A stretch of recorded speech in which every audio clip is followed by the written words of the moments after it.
यार है, मेरा दिलदार है, ओ मेरा यार है, मेरा दिलदार है, ओ काली कमली वाला मेरा यार है, मेरे मन का मोहन तू दिलदार है, मेरे मन का मोहन तू दिलदार है।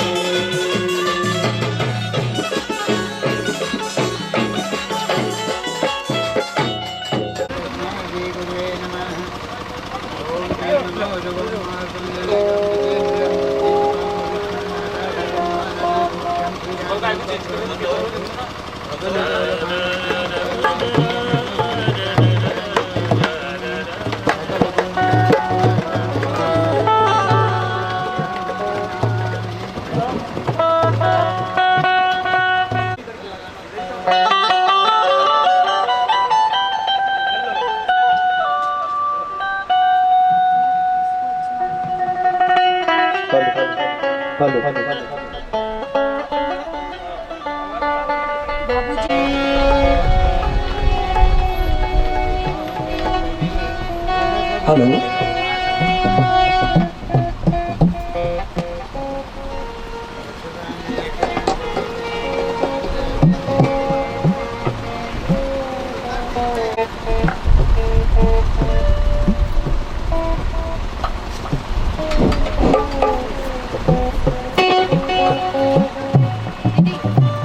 पुष्पहार द्वारा माता जी का स्वागत करें।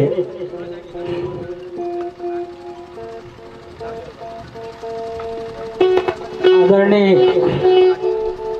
सूरतलाल जी गंगारे से भी मैं अनुरोध करूंगा कि वे भी मंच पर आकर पुष्पहार द्वारा आदरणीय देवी जी का स्वागत करें।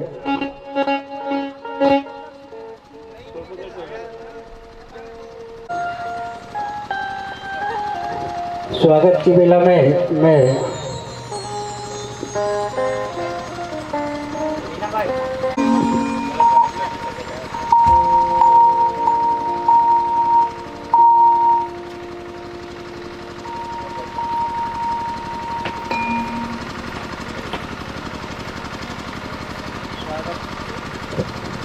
इसी कड़ी को आगे बढ़ाते हुए मैं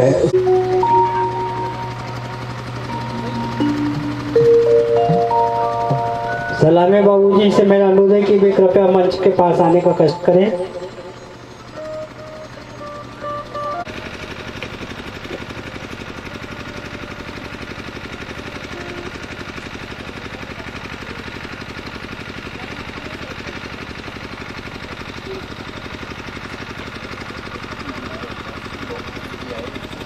करें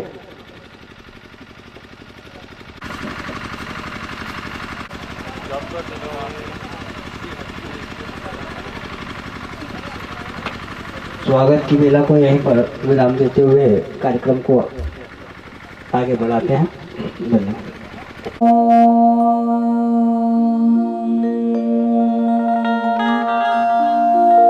स्वस्ति श्री गणेशाय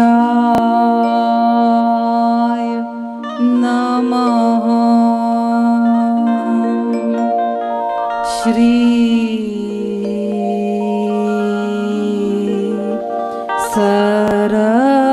सरस्वते नमः। श्री गुरुभ्यो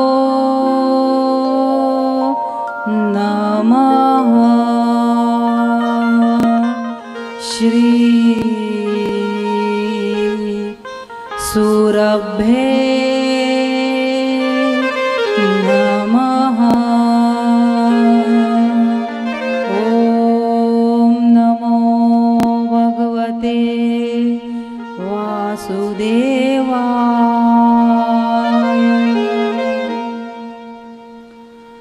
वंशी विभूषितकरा नवनीरदाभात्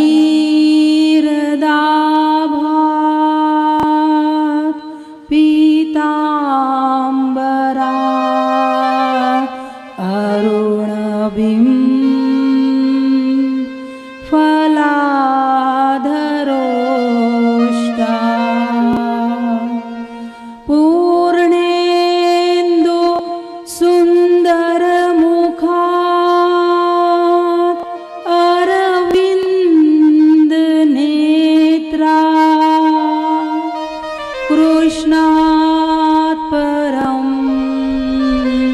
किमपि त्वमहं न जाने जन्मादस्य यतोऽन्वयादितरतश्चार्थेष्वभिज्ञस्वराट् तेने ब्रह्म हृदयाय आदि कवये मुह्यन्ति यत्सूरयः तेजो वारिमृदा यथा विनिमयो यत्र त्रिसर्गो मृषा धाम्ना स्वेन सदा निरस्तकुहकम् सत्यं परं धीमहि सत्यं परं धीमहि सत्यं परं धीमहि अतुलितबलधामं हेमशैलावदेहं धनुजवनकृशानुं ज्ञानिनामग्रगण्यं सकलगुणनिधानं वानराणामधीशं रघुपतिप्रियभक्तं वातजातं नमामि गुरुर्ब्रह्मा गुरुर्विष्णु गुरुर्देवो महेश्वरा गुरुर्साक्षात् परब्रह्म तस्मै श्री गुरुवे नमः तस्मै श्री गुरुवे नमः तस्मै श्री गुरुवे नमः।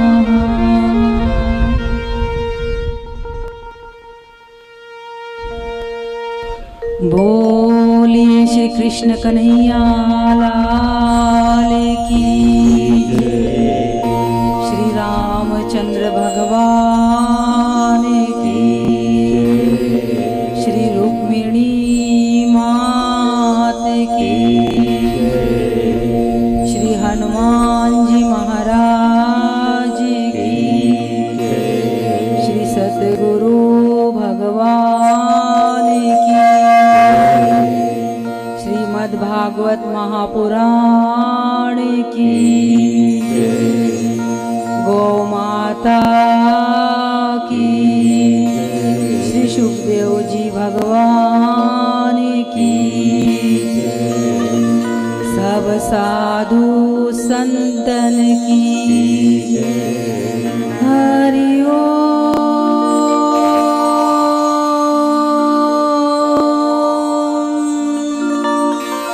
नमः पार्वती पतये हर हर महादेव।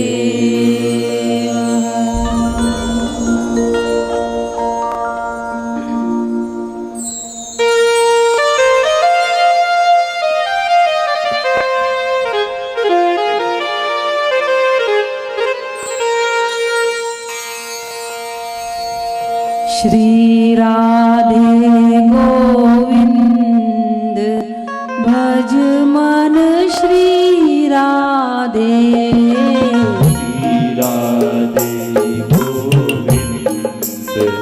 भज मन श्री राधे श्री राधे गोविंद भज मन श्री राधे श्री राधे गोविंद भज मन श्री राधे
जय जय श्री राधे,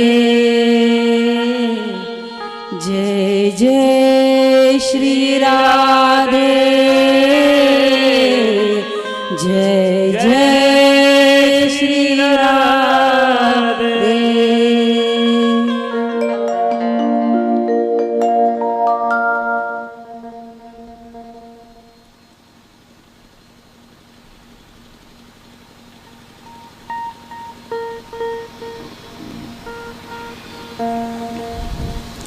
श्री सद्गुरु परमात्मा के श्री चरणों में हम कोटि कोटि प्रणाम करते हैं।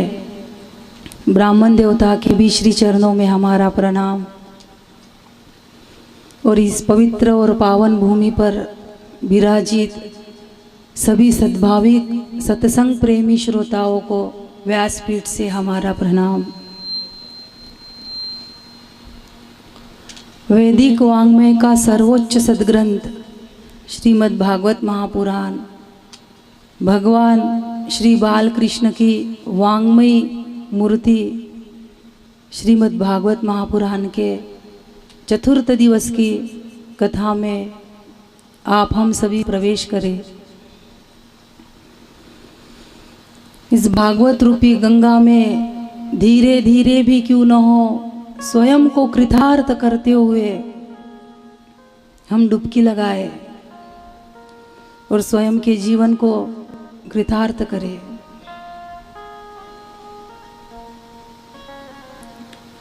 कल हमने देखा भगवान नरसिंह प्रगटीकरण, नरसिंह भगवान का प्रगटीकरण हुआ। भगवान का प्रगटीकरण हुआ, लेकिन हिरण्यकशिपु का वध करने के बाद भगवान का क्रोध, भगवान का आवेश शांत नहीं हो रहा था। हिरण्यकशिपु ने जो जो वरदान मांगे थे ब्रह्मा जी से कि न दिन में मरूं न रात में मरूं, न घर के भीतर मरूं न घर के बाहर मरूं, न सजीव से मरूं न निर्जीव से मरूं, न अस्त्र से मरूं न शस्त्र से मरूं, न नर से मरूं न पशु से मरूं। नरसिंह हिरण्यकशिपु ने जो जो भी ब्रह्मा जी से वरदान मांगे थे वह भगवान ने पूरे किए। और भागवत में तो नहीं लिखा है ऐसा, लेकिन अन्य ग्रंथों में वर्णन आता है कि हिरण्यकशिपु ने ये भी वरदान मांगा था कि मैं ये जो 12 महीने हैं, आषाढ़ श्रावण भादो आश्विन कार्तिक मार्गशीर्ष, ये जितने भी 12 महीने हैं, इन 12 महीनों में भी न मरूं बोले। हिरण्यकशिपु को लगा कि मैंने अब सब कुछ तो मांग लिया, अब तो मैं अमर हो गया, क्योंकि 12 महीने के पश्चात तो कोई 13वां महीना होता नहीं है। तो कहते हैं ब्रह्मा जी ने तथास्तु तो कह दिया, लेकिन फिर ब्रह्मा जी को विचार आया मैंने तथास्तु तो कह दिया, लेकिन ये 12 महीने में भी नहीं मरेगा तो फिर कैसा। तब ब्रह्मा जी भगवान श्रीमन नारायण के पास गए और कहे कि प्रभु मैंने वरदान तो दे दिया, लेकिन अब कैसा। तो भगवान ने कहा ब्रह्मा जी चिंता मत करिए, 12 महीने नहीं तो 13वां महीना।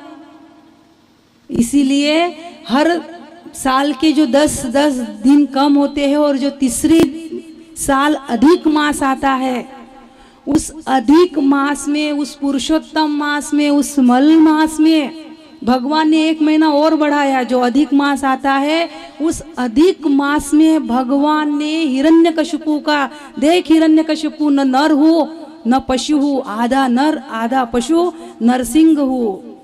देख न तू घर के बाहर है न घर के भीतर है, चौखट पे है, न तू जमीन पे है न आकाश पे है, में है, मेरे गोद में है। देख ले इन नाखुओं को, न ये अस्त्र है न ये शस्त्र है, न ये सजीव है न ये निर्जीव है। नाखून सजीव कहो तो काटने पे दर्द नहीं होता, और निर्जीव कहो तो निर्जीव वस्तु बढ़ेगी कैसी? नाखून बढ़ते हैं हमारे, निर्जीव वस्तु कैसी बढ़ेंगी? इसलिए सजीव भी नहीं और निर्जीव भी नहीं। और उन्हीं नाखूनों के द्वारा भगवान ने हिरण्यकशिपु के छाती का विदारण किया। भगवान ने हिरण्यकशिपु का वध तो किया, लेकिन भगवान का क्रोध आवेश शांत नहीं हो रहा। सारे देवता घबरा रहे, माता लक्ष्मी भी।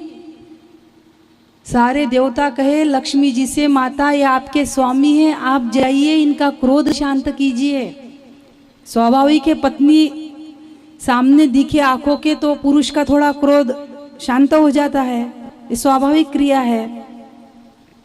पत्नी यदि दिख जाए तो माता लक्ष्मी बोले, मैंने ऐसे स्वरूप में मेरे स्वामी को देखा ही नहीं, मेरे स्वामी तो बड़े शांताकारम भुजग शयनम है, बड़े शांत स्वरूप है, ऐसा स्वरूप तो मैंने कभी देखा नहीं मेरे स्वामी का। इसलिए माता लक्ष्मी कहीं भी हिम्मत नहीं सामने जाने की। अब कौन जाए और कौन भगवान के क्रोध को शांत करे? तो ब्रह्मा जी ने प्रहलाद जी से कहा, बेटा भगवान तुम्हारे लिए अवतार लेके आए हैं, इसीलिए तुम स्वयं ही जाओ, शायद तुम्हें देख के प्रभु का क्रोध शांत हो जाए। और कहते हैं छोटे से 5 वर्ष के प्रहलाद जी हाथ जोड़े प्रभु के समक्ष गए, सन्मुख गए। और जैसे ही भगवान ने प्रहलाद जी को देखा तो भगवान के आंखों से अश्रु बहने लगे। बेटा मैंने बहुत देर कर दी। प्रहलाद जी प्रणाम कर रहे थे, उन्हें उठाया, अपने हृदय से लगाया, अपने गोद में बैठाया भगवान ने। और प्रहलाद जी के सिर से हाथ घुमाते हुए बोले, बेटा मैंने आने में बहुत देर कर दी, तुझे बहुत कष्ट सहन करना पड़ा, तुझे बहुत पीड़ा सहन करनी पड़ी। बेटा मैं आज तुझे वचन देता हूँ, अब तुम्हारे वंश में मैं किसी का वध नहीं करूँगा। और कहते हैं भगवान ने कहा प्रहलाद जी से कि बेटा मैं तुम पे बहुत प्रसन्न हूँ, बहुत प्रसन्न हूँ, कोई भी वरदान मांग लो। भगवान ने प्रहलाद जी से वरदान मांगने के लिए कहा। और ध्यान से सुनना मेरे भाई बहन, यदि हमारे सामने भी ऐसा अवसर आ जाए कि भगवान हमें कहे कोई वरदान मांग लो, आएगा ही नहीं, लेकिन यदा कदा आ भी जाए ऐसा अवसर कि प्रभु कहे कि वरदान मांग लो, तो कभी भी भगवान से कुछ भी मत मांगना, कभी भी मत मांगना। क्योंकि मांगा उसे जाता है कि जिसे पता नहीं कि हमें क्या चाहिए। मांगा किसे जाता है कि जिसे पता नहीं है हमें क्या चाहिए। और जिसे पता नहीं हमें क्या चाहिए वो कुछ भी हो सकता है, लेकिन भगवान नहीं हो सकता। वो कुछ भी हो सकता है लेकिन भगवान नहीं। फिर भगवान को कुछ मांग के हम अपनी नजरों में भगवान को छोटा क्यों बनाते हैं? क्यों छोटा बनाते हैं नजरों में? कभी भी मत मांगना। क्यों? क्योंकि हम जो मांगोगे, जितना मांगोगे उतना ही मिलेगा।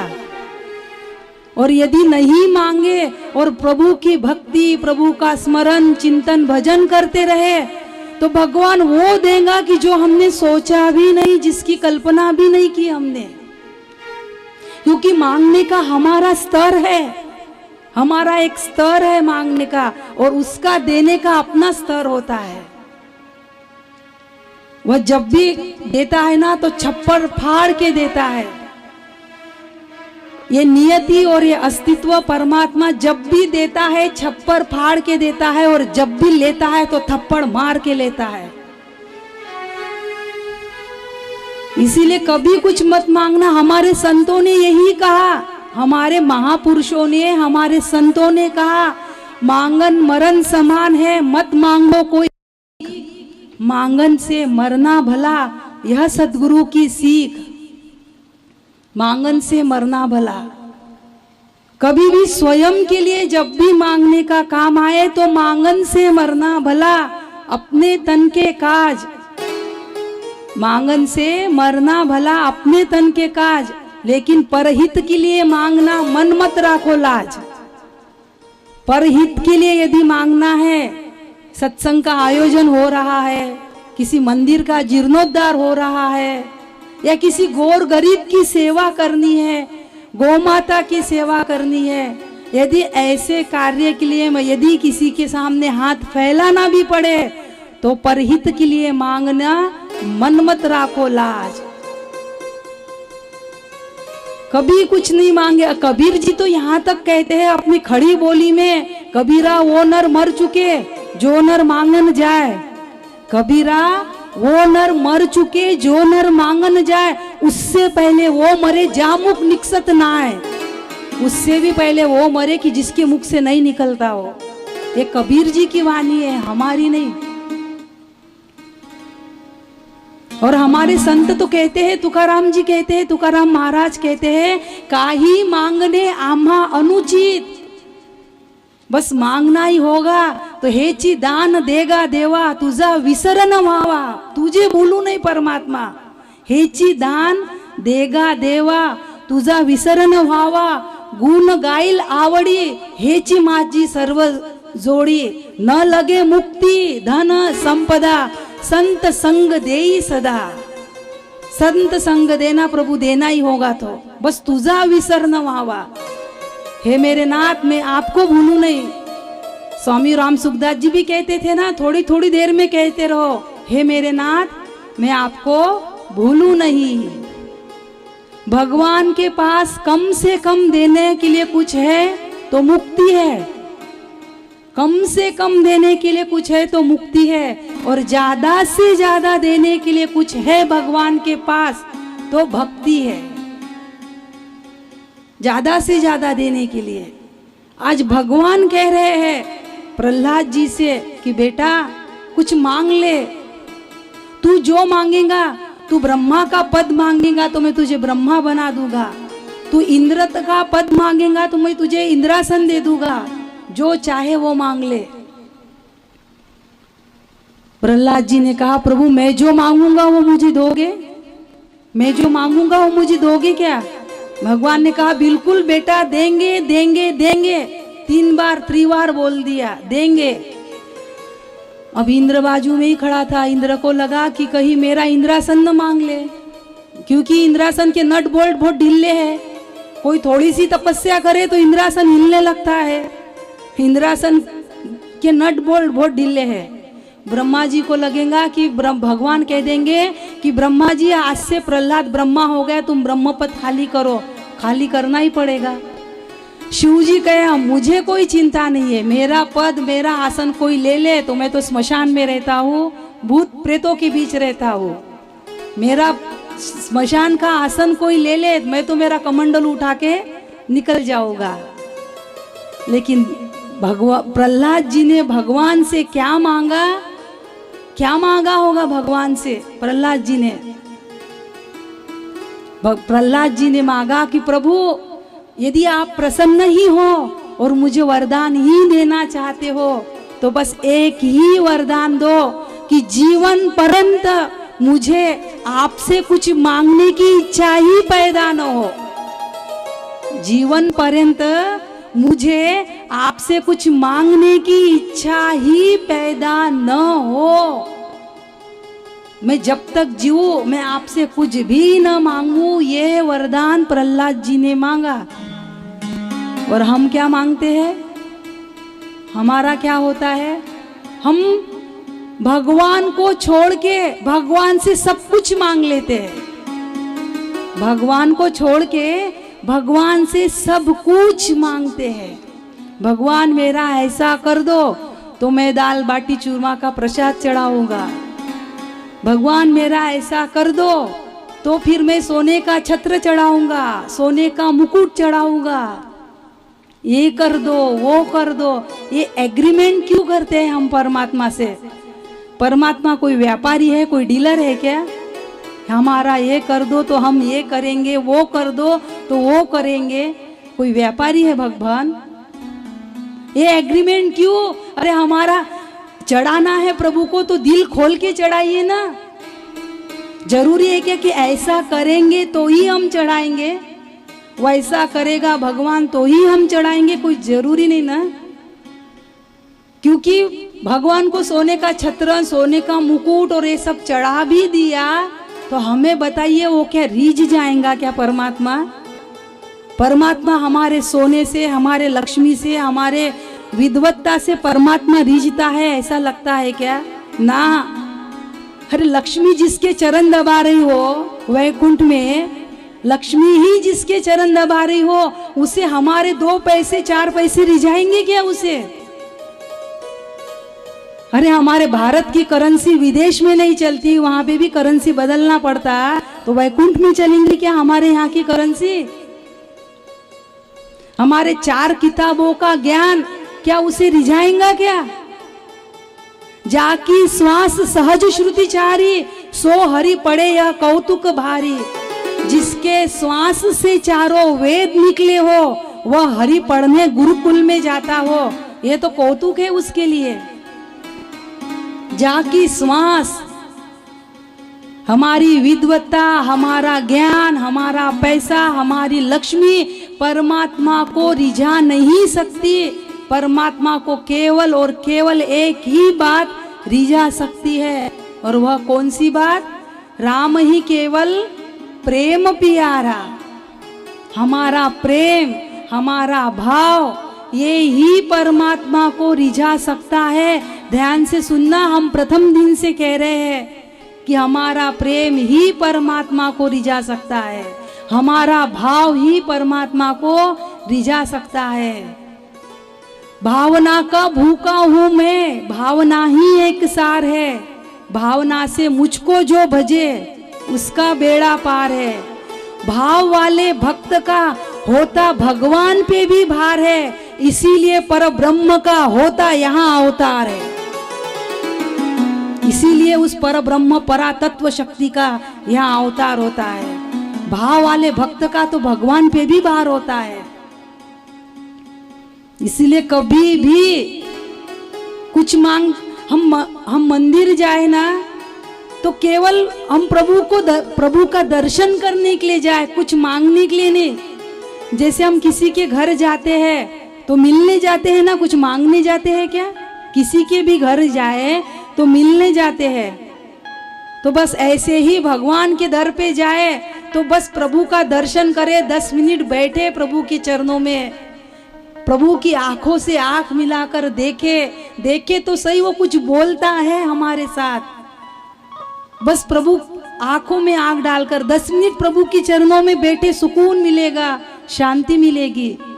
और इच्छाओं की लिस्ट लेके जाओगे, सुकून शांति समाधान कुछ मिलना नहीं है, कुछ मिलना नहीं है।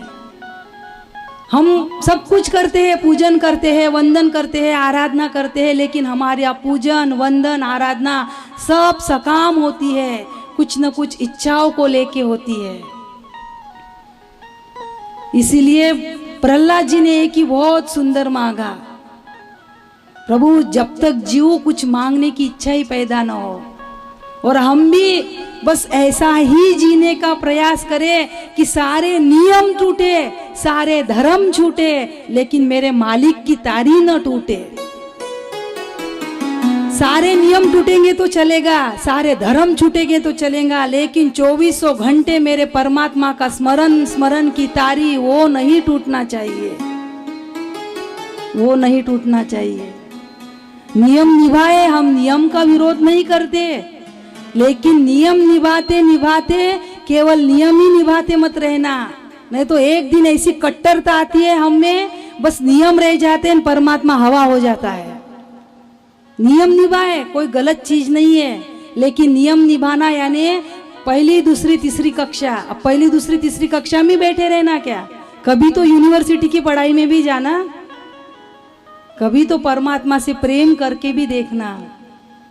मेरा मालिक, मेरा गोविंद, मेरा ठाकुर बड़ा दयालु है, बड़ा कृपालु है, अकारण करुणा वरुणालय है। भगवान नरसिंह भगवान प्रहलाद जी को वरदान दिया, जो मांगा प्रहलाद जी ने प्रहलाद जी को वरदान दिया, और परमात्मा चले गए। और कहते हैं उसके पश्चात हिरण्यकशिपु की अंत्येष्टि क्रिया होती है और प्रहलाद जी का राज्याभिषेक होता है। शिशुपाल वध की कथा, मानव धर्म, वर्ण धर्म, स्त्री धर्म का निरूपण आदि आदि यह प्रकरण देकर यह सप्तम स्कंद विराम होता है। और श्री सुखदेव जी महाराज अष्टम स्कंद की कथा श्री परीक्षित जी को सुनाने लगे कि सुनो परीक्षित, अष्टम स्कंद में मनवंतरों का वर्णन है, मनवंतर, और हर मनवंतर में परमात्मा अवतार लेते हैं, हर मनवंतर में प्रभु का अवतार होता है। और श्री सुखदेव जी एक मनवंतर की कथा सुनाने लगे। सुखदेव जी कहने लगे, परीक्षित, एक बार परमात्मा ने गजेंद्र को मोक्ष देने के लिए हरि अवतार धारण किया। गजेंद्र यानी हाथी, हाथी को मोक्ष देने के लिए भगवान ने हरि अवतार लिया। परीक्षित जी को शंका हुई और गुरुदेव से पूछा कि गुरुदेव, यहाँ आदमी हरि भक्ति करता है तो परमात्मा आते नहीं, और एक पशु, एक हाथी, उसको मोक्ष देने के लिए परमात्मा हरि अवतार लेते हैं। यहाँ व्यक्ति हरि भक्ति करे तो परमात्मा आता नहीं, और एक पशु के लिए भगवान आ गया। सुखदेव जी ने कहा, परीक्षित, बहुत जन्मों का हिसाब इकट्ठा होता है, बहुत जन्मों का। मेरा परमात्मा बड़ा हिसाबी है, सबका हिसाब किताब रखता है, वो बहुत हिसाबी है। अनंत पुण्य राशि घडे जा प्राण्याशी तरीच मुखाशी नाम येत। अनंत अनंत पुण्य राशि होना तब कहीं जाके भगवान का नाम मुख में आता है। तो भगवान को प्रकट करने के लिए फिर कितने पुण्य चाहिए, कितने चाहिए। और सुखदेव जी महाराज गजेंद्र मोक्ष की कथा को श्रवण कराने लगे कि हे राजन, त्रिकूट पर्वत पर एक बलवान हाथी रहता था, बहुत बलवान हाथी था। वह अनेक हथिनियों का पति था और अनेक शक्तिशाली हाथियों का सरदार था, स्वामी था। एक बार उस गजेंद्र को बड़ी प्यास लगी, गर्मी के दिन थे, बड़ी प्यास लगी, तो गजेंद्र एक सरोवर में जल पीने के लिए गया। और जैसे ही गजेंद्र जल पी रहा था, उसे वह जल बड़ा निर्मल, शीतल, बड़ा मधुर लगा वो जल। तो गजेंद्र ने सोचा, इतना मधुर शीतल जल है, क्यों ना मैं इसमें थोड़े 2 पैर आगे डालूं। तो गजेंद्र ने उस सरोवर में 2 पैर और डाले, उसे और अच्छा लगने लगा। तो वह गजेंद्र और उसमें जाने लगा। यानी हम पे भी सूट करता है ये संसार। पहले थोड़ा सा चख के देखते हैं हम, फिर थोड़ा अच्छा लगता है तो इस संसार में थोड़ा प्रवेश करते हैं, फिर और अच्छा लगने लगता है, और इस संसार में, इस संसार रूपी सरोवर में गजेंद्र के भांति हम भी प्रवेश करने लगते हैं। और गजेंद्र को वह जल इतना मधुर, इतना शीतल लगा कि अपनी पत्नियों और अपनी बच्चों के सहित वह गजेंद्र उसमें जल क्रीड़ा करने लगा, जल विहार करने लगा। गजेंद्र की 50 पत्नियां थी, 150 बच्चे थे। उसमें अपने पत्नियों के सहित और अपने बच्चों के सहित गजेंद्र जल क्रीड़ा करने लगा। और जल क्रीड़ा करने में इतना तन्मय हुआ, यह देखकर एक ग्राह ने, एक मगर ने गजेंद्र का पैर पकड़ लिया। और जैसे ही उस ग्राह ने गजेंद्र का पैर पकड़ा तो गजेंद्र उसके पंजे में से छूटने का बहुत प्रयास करने लगा। बहुत प्रयास किया, इतना प्रयास किया, लेकिन फिर भी गजेंद्र उस ग्राह के पंजे से छूट नहीं रहा। गजेंद्र की जो पत्नियां थी, जो बच्चे थे, उसके जो और भी साथी थे, सबने ताकत लगा दी, सबने अपनी अपनी पूरी शक्ति लगा दी गजेंद्र को छुड़ाने में, लेकिन सभी बिल्कुल असफल हुए। कोई गजेंद्र को उस ग्राह के पंजे से छुड़ा नहीं सका। धीरे धीरे धीरे करते करते पत्नियां, बच्चे, साथी सब छोड़ छोड़ के जाने लगे। अब केवल गजेंद्र अकेला रह गया। और ग्राह जलचर प्राणी है, तो कभी गजेंद्र को जल के भीतर खींच के ले जाता, और गजेंद्र स्थलचर प्राणी है तो गजेंद्र ग्राह को बाहर खींच के लाता। कभी वो भीतर ले जाता, कभी वो बाहर लाता।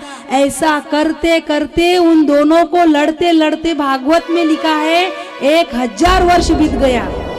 भागवत में लिखा है 1000 वर्ष तक ग्राह गजेंद्र का युद्ध चलते रहा। और ये आश्चर्यचकित घटना देवता भी आकाश में खड़े होकर देखने लगे। 1000 वर्ष तक सारे देवता भी देखने लगे। अब गजेंद्र तो थलचर प्राणी था और ग्राह स्थल जलचर था, इसलिए ग्राह की शक्ति तो बढ़ने लगी क्योंकि वो जलचर प्राणी है, जल में ही है। लेकिन गजेंद्र स्थलचर प्राणी होने के कारण, वो बार बार जल में खींचे जाने के कारण उसकी शक्ति क्षीण होने लगी, उसका शरीर शिथिल पड़ने लगा और ग्राह की शक्ति बढ़ने लगी। और गजेंद्र ने अंततः देखा कि अब मेरे प्राण संकट में पड़ गए हैं, अब मुझे कोई छुड़ाने वाला नहीं है, कोई नहीं। स्वयं को छुड़ाने में भी गजेंद्र असमर्थ हो गया, असहाय हो गया। तब गजेंद्र ने सोचा कि अब क्यों न मैं वह विश्व का एकमात्र आश्रय स्थान जो परमात्मा है, क्यों न मैं उसकी शरण में जाऊं, क्यों न मैं उसकी शरण में जाऊं। न मामी में ज्ञातय आतुरम गजाः कुतः करिण्यः प्रभवन्ति मोचितुम ग्राहेण पाशेन विधातुरो वृतो अप्यहं च त यामिं परमं परायणम। गजेंद्र परमात्मा से पुकार रहा है। गजेंद्र क्योंकि उसकी पत्नियां, उसके बच्चे सब छोड़ के गए, तब गजेंद्र को लगा कि अब प्रभु के बिना कोई सहारा नहीं। और गजेंद्र कहता है, क्या कहता है? बात समझ में आई अब हमारी, झूठी है सारी दुनियादारी। समझ में आई अब हमारी, झूठी है सारी दुनियादारी।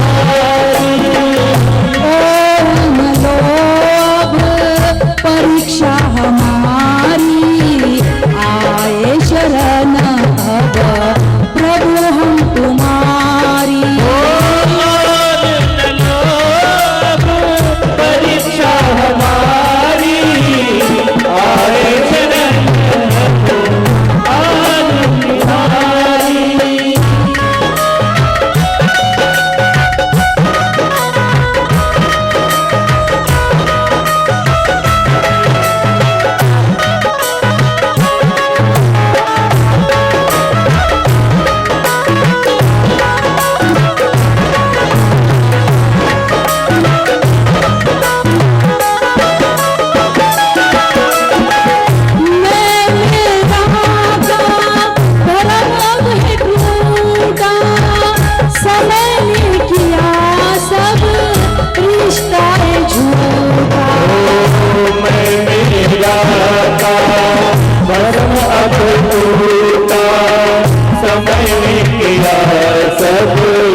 है और सारे घर वाले, परिवार वाले, रिश्ते नाते, हमारे मित्र साथी जब छोड़ के जाते हैं तब लगता है हमें कि मैं मेरा का भरम अब है टूटा, समय ने किया सब रिश्ता है झूठा।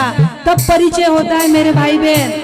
यदि अपनों का परिचय लेना हो ना तो संकट के समय में, मुसीबत के समय में परिचय मिलता है अपने लोगों का, कि सच में अपनों ने साथ दिया का मेरे इस संकट में। बातें करने के लिए तो सब आ जाते हैं, लेकिन हमारे दुख सुख में साथ रहने के लिए कौन आता है? कोई नहीं आता। स्वार्थ जब रहता है, समय बड़ा बाका तो गधे को बोला काका, अल्लाह नारायण गाड़वाचे पाय धरी, काम सरो वैद्य मरो। ये है संसार का नियम, ये है संसार जो पग पग पर ठोकर देती है, पग पग पर ठोकर लगाती है। इसलिए इस संसार से क्या तो शिकायत करना और क्या तो प्रेम करना। इस संसार से शिकायत भी मत करना और प्रेम तो बिल्कुल भी मत करना। प्रेम तो अपने मालिक के लिए बचा के रखना। बूंद ही बूंद में प्यार की चुनकर प्यासी रही पर लाई हूँ गिरधर, गोपी कहती है। बूंद ही बूंद में, इसलिए संसार से शिकायत भी मत करो, क्योंकि संसार सतयुग में भी ऐसा ही था, त्रेता में भी ऐसा ही था, द्वापर में भी ऐसा ही था, कलयुग में भी ऐसा ही है। प्रमाण कम ज्यादा होगा, मात्रा कम ज्यादा होगी, लेकिन परावर्तन कुछ नहीं होता। इसीलिए किसी से शिकायत भी नहीं और केवल मेरे प्रभु के आश्रित जीना।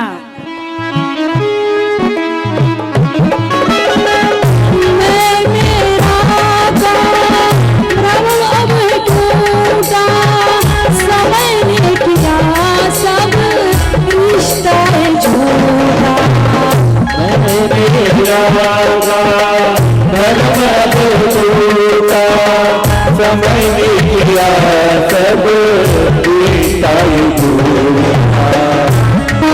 माया में मत गई मारी, माया में मत गई मारी।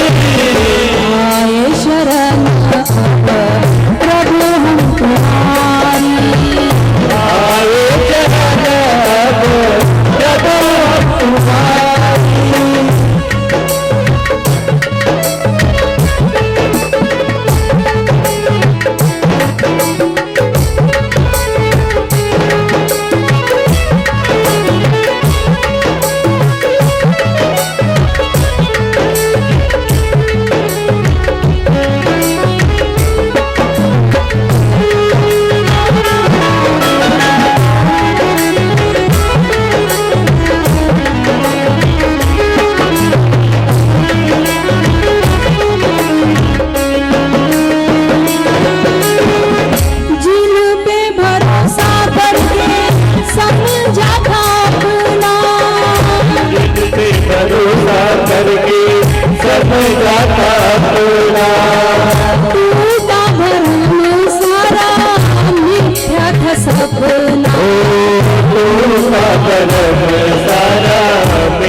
आखिरी में क्या होता है? धन धन करते हुए निधन हो जाता है। जीवन भर धन ये चंचल मन बड़ा भटकाता है हमें जीवन भर। ये कहना नहीं हमारा कि धन मत कमाइए, अर्थ की भी जरूरत है, अर्थ के बिना सत्संग भी नहीं होता। हमने कल भी कहा था कि बस इनकम काल रूपी इनकम टैक्स की रेट पड़े उसके पहले सारा हिसाब किताब नील रखना, मार्च एंडिंग के पहले सारा हिसाब किताब रेडी रखना, ओके रखना। खूब कमाइए, खूब जमाइए, लेकिन इतने हल्के रहना कि जब मृत्यु का समय आए तो ये छोड़ने के लिए तकलीफ न हो। हल्का व्यक्ति जल्दी उड़ जाता है और भारी व्यक्ति, वजनदार व्यक्ति डूब जाता है। इसीलिए खूब कमाइए, उसका विरोध नहीं है, लेकिन ये धन जो है, ये धन भी किसी सत्संग के लिए, किसी भी चीज के लिए भी उपयोग में आना चाहिए।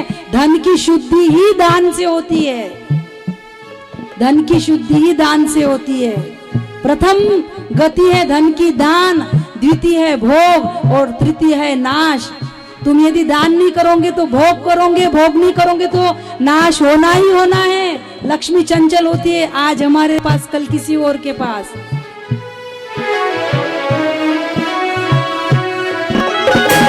चंचल मन ने बहुत नचाया, चंचल मन ने बहुत नचाया, धन ही कमाने का लक्ष्य बनाया, धन ही कमाने का लक्ष्य बनाया।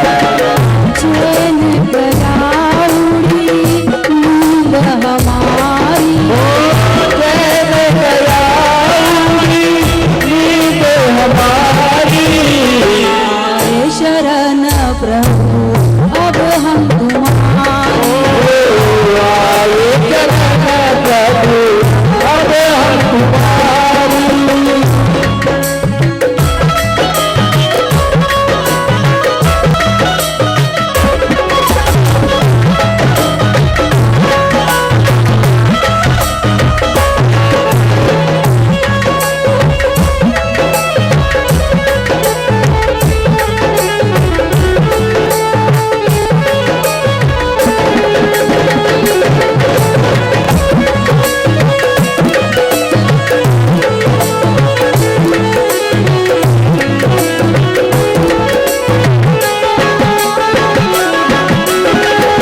अंतिम आशा भरोसा तिहारा, अंतिम आशा भरोसा तिहारा, थक गया हूँ जाऊँ और सहारा, थक गया हूँ जाऊँ और सहारा।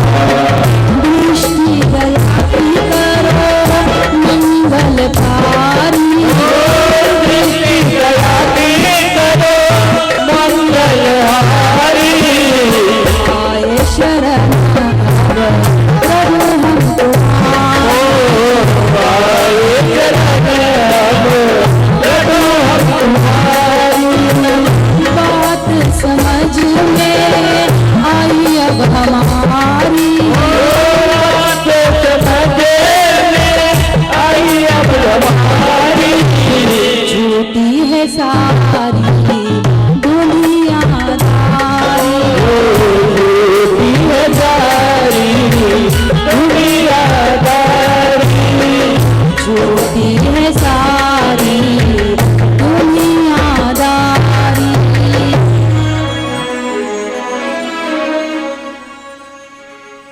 गजेंद्र कहता है प्रभु बात समझ में आई अब हमारी, झूठी है सारी दुनियादारी। गजेंद्र प्रभु की स्तुति गाने लगा। अष्टम स्कंद के द्वितीय अध्याय में देखना, आपने पढ़ना, गजेंद्र ने जो स्तुति गाई है परमात्मा की, तो गजेंद्र ने किसी का नाम नहीं लिया उस स्तुति में, किसी देवता का नहीं, कोई भगवान का नाम नहीं लिया। गजेंद्र ने स्तुति तो गाई, लेकिन क्या कहा? गजेंद्र कहता है कि सारे विश्व ब्रह्मांड का जो एकमात्र आश्रय स्थान है, मैं उसकी शरण में हूँ, वह आकर मेरी रक्षा करे। किसका नाम है इसमें? किसी कोई देवता का नाम नहीं है। जो निर्गुण भी है, जो सगुण भी है, उस परमात्मा को मैं प्रणाम करता हूँ, वह आकर मेरी रक्षा करे। इसमें किसी का नाम है? किसी का नाम नहीं है। कोई राम नहीं, कृष्ण नहीं, या कोई देवता का नहीं, किसी का नाम नहीं। गजेंद्र कहता है जो दिखाई भी देता है और जो दिखाई नहीं भी देता, ऐसा परमात्मा आकर मेरी रक्षा करे। किसी का नाम नहीं है। जो सबका साक्षी है, सबका क्षेत्रज्ञ है, सबका अध्यक्ष है, ऐसा परमात्मा आकर मेरी रक्षा करे, मैं उसकी शरण में हूँ। गजेंद्र ने किसी देवता का नाम नहीं लिया, किसी देवता का नहीं। सारे देवता आकाश में खड़े हैं, ब्रह्मा, शिव, चंद्र, इंद्र, सूर्य, कुबेर, यम, सारे देवता आकाश में खड़े हैं, देख रहे हैं कि गजेंद्र डूबने वाला है, गजेंद्र मरने वाला है, लेकिन एक भी देवता गजेंद्र को बचाने के लिए नहीं आया। क्यों? क्योंकि सारे देवता सोचने लगे कि मुझे तो हमारा नाम तो लिया ही नहीं। ब्रह्मा जी सोचे मेरा नाम नहीं लिया, इंद्र सोचे मेरा नाम नहीं लिया। भागवत में स्पष्ट लिखा, सुखदेव जी कहते हैं परीक्षित जी से कि हे परीक्षित, सारे देवताओं को अपने उपाधियों का, अपने शस्त्रों का, अस्त्रों का, अपने स्वरूप का अभिमान था। कोई एक देवता गजेंद्र को बचाने के लिए नहीं आया, कोई नहीं आया। और जब मेरे परात्पर विष्णु भगवान श्रीमन नारायण ने देखा कि अरे कोई देवता बचाने नहीं जा रहा, अरे जो किसी का नाम नहीं है वही तो मेरा नाम है, जो किसी का नाम नहीं है वही मेरा नाम है। मेरा नाम भी है और नहीं भी है, मैं दिखता भी हूँ और नहीं भी दिखता हूँ, ऐसा मैं ही तो हूँ। इसीलिए परमात्मा ने सोचा कि मैं ही इसको बचाने जाऊँ, तो भगवान ने गरुड़ से कहा, गरुड़ गरुड़ जल्दी चलो, जल्दी चलो, गजेंद्र के प्राण संकट में है, गजेंद्र को बचाने जाना है, डूबने वाला है वो, जल्दी करो। जैसे ही भगवान ने गरुड़ से कहा कि जल्दी चलो, तो गरुड़ जी को भी अभिमान आया, गरुड़ जी को भी, कि भगवान को भी कहीं जल्दी जाना होता है तो हमारे बिना काम भगवान का भी नहीं होता, हमारे बिना भगवान भी कहीं जल्दी नहीं जा सकते। मामूली बात है क्या त्रिलोकाधिपति को अपने पीठ पे उड़ा के ले जाना? कोई मामूली बात है? गरुड़ को भी अभिमान आया। भगवान ने देखा, ले गजेंद्र के प्राण तो बाद में बचाने पड़ेंगे, लेकिन ये गरुड़ को जो अभिमान रूपी ग्रह ने पकड़ लिया, पहले इसके प्राणों की रक्षा करनी पड़ेगी। अभिमान रूपी ग्रह ने गरुड़ को पकड़ लिया। भगवान ने पता है क्या किया? भगवान ने अपनी एक उंगली गरुड़ के पीठ पे रखी और गरुड़ जी से कहा, गरुड़ उड़ो। गरुड़ ने कहा, प्रभु आप बैठ जाइए तो उड़ता हूँ। नहीं, भगवान ने कहा कि आज मेरी एक उंगली ही उड़ा के बताओ, आज मेरी एक उंगली ही उड़ा के बताओ। अभिमान करते हो कि त्रिलोकाधिपति को उड़ाकर मैं ले जाता हूँ। अरे तुम्हारा क्या सामर्थ्य है मुझे उड़ा के ले जाए? मैं ही अपने दोनों पैर के बीच में तुझे दबा के उड़ता हूँ, तुम्हारा क्या सामर्थ्य है मुझे उड़ा के ले जाए? गरुड़ जी ने एक उंगली प्रभु की उड़ानी चाहिए तो पंख फड़फड़ाते रह गए, लेकिन गरुड़ जी पसीना पसीना हो गए, एक उंगली नहीं उठा पाए। गरुड़ जी परमात्मा की तिल भर भी उड़ा नहीं पाए। तब गरुड़ जी ने कहा, प्रभु मेरा अभिमान नाश हो गया, आप जल्दी बैठिए और चलिए। तो कहते हैं भगवान गरुड़ारूढ़ होकर, परमात्मा गरुड़ पे आरूढ़ होकर जैसे ही गजेंद्र के पास आए, तो अब तक गजेंद्र ने किसी का नाम नहीं लिया था। जो पूरी स्तुति है उसमें गजेंद्र ने किसी का नाम नहीं लिया, लेकिन जैसे ही श्रीमन नारायण गरुड़ारूढ़ होकर आते हुए दिखे, तब गरुड़ जी ने, गजेंद्र ने तिल भर सूंड रही जल ऊपर, तब हरि नाम पुकार्यो। तिल भर सूंड रही जल ऊपर, मात्र तिल भर सूंड रह गई थी। सूरदास जी कहते हैं, तिल भर सूंड रही जल ऊपर, तब हरि नाम पुकार्यो। हे हरि, हे जगत गुरु, हे अखिल गुरु, हे नारायण।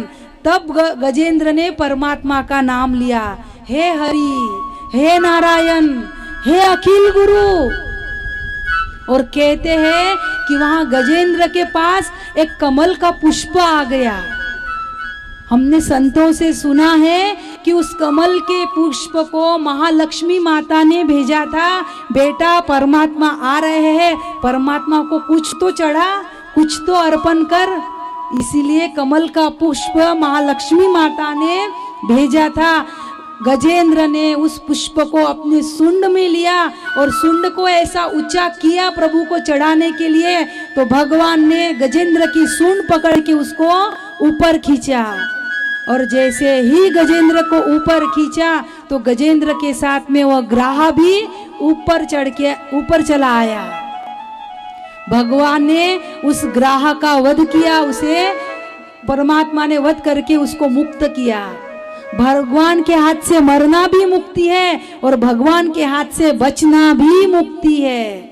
भगवान ने ग्राह का शीश उड़ा दिया, उसे मुक्त किया। और ये जो ग्राह था ये पूर्व जन्म में हुहु नामक एक श्रेष्ठ गंधर्व था, हुहु नामक, लेकिन देवल ऋषि के श्राप से ये ग्राह बना था।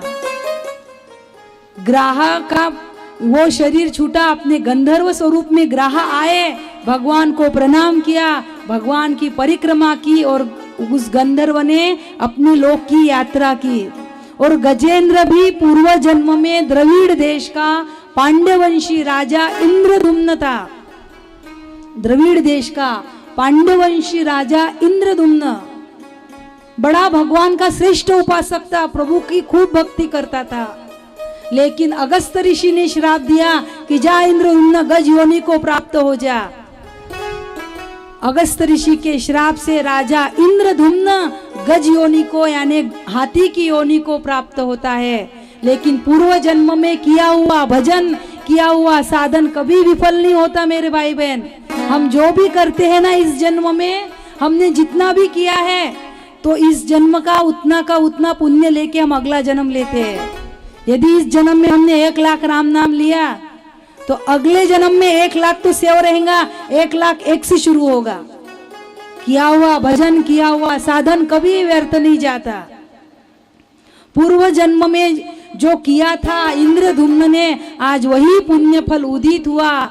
गज योनि में रह के भी प्रभु की भक्ति का विस्मरण नहीं हुआ, प्रभु की भक्ति की, और जो संस्कार हमारे मन में जम जाते हैं वही अंत काल में और अगले जन्म में भी काम आते हैं, बिल्कुल काम आते हैं। और ये जो गजेंद्र की स्तुति है जो अष्टम स्कंद में आती है, बिल्कुल सुबह प्रातः हम पवित्र होकर जो भी इस गजेंद्र स्तुति का पाठ करता है उसकी बुद्धि हमेशा निर्मल बनी रहेगी, अंतकाल में भी उसकी बुद्धि निर्मल बनी रहेगी।